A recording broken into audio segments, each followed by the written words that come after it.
looking at the information presented, I don't think we're going to get the Errol Spence versus Terence Crawford rematch. We can even start back from the deadline. It seemed like we passed the deadline before the fight was announced, or before the Errol Spence even decided to get a rematch. We can even go back a little further and look at the match itself. The match itself didn't even warrant a rematch, right? The only people who want to see a rematch on Errol Spence's side are the people who ends up on Stephen Brimley's 25 excuse list, right? Or the people who end up on my excuses without making excuses. I ain't making no excuse, but Earl Ribs, those people. Those are the only people who are really interested in the rematch. Most of us, we know what we saw, and we know we're going to see it again. We also got a whole bunch of weird moving parts that kind of conflict with the rematch happening at the end of this year. Regis Prograis and Devin Haney are fighting on December 9th. And that was one of the days rumored for Terence Crawford to face Errol Spence. And they took that date. And I'm pretty sure they were being careful because they picked a date that nothing else was happening. They didn't want to fight on the same day as Tyson Fury or anyone else. They wanted an open date. So it doesn't look like that date is taken up for that fight for Terence Crawford versus Errol Spence. Then we got Teofimo making himself the super champion at 147 so he can face Terence Crawford. Well, the super champion at 140 so he can move up and face Terence Crawford. Which is also weird because Alexis Rocha was already in that space. But Alexis Rocha he's taking another fight in October. But it's weird because why would he do that if Terence Crawford was moving to 154 to face Errol Spence?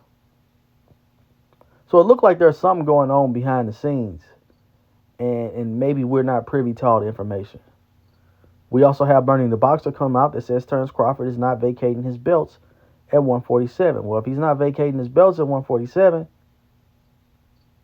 then we got an issue because we thought Errol Spence and Terence Crawford was fighting at 154.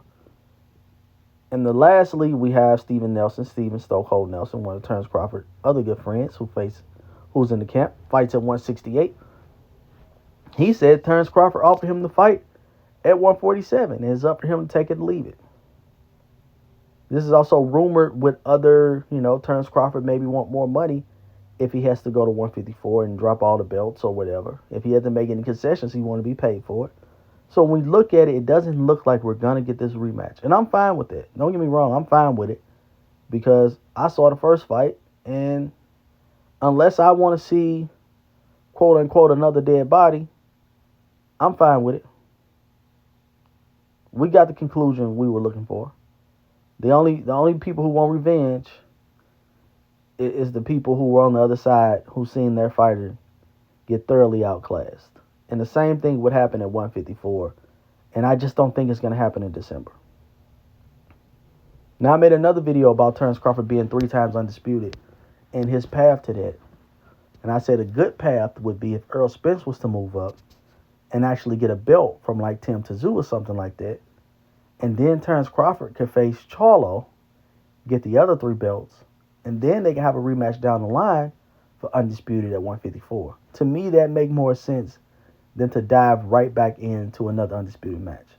I think Errol Spence needs to get his hands, if Boots don't take him, get his hands on Keith Thurman, or again, move up, get his hands on the Tim Tszyu, something like that, and we see how Errol Spence performs. Right? Let's see how he performs before we throw him back in there with Terence Crawford. If he looks good at the weight class, then they can sell that fight. But right now, they're both going to take massive pay cuts to face each other because the excitement is just, Terence Crawford beat the excitement out of the rematch. So we'll see what happens, but it doesn't look like the rematch is going to happen based on all of these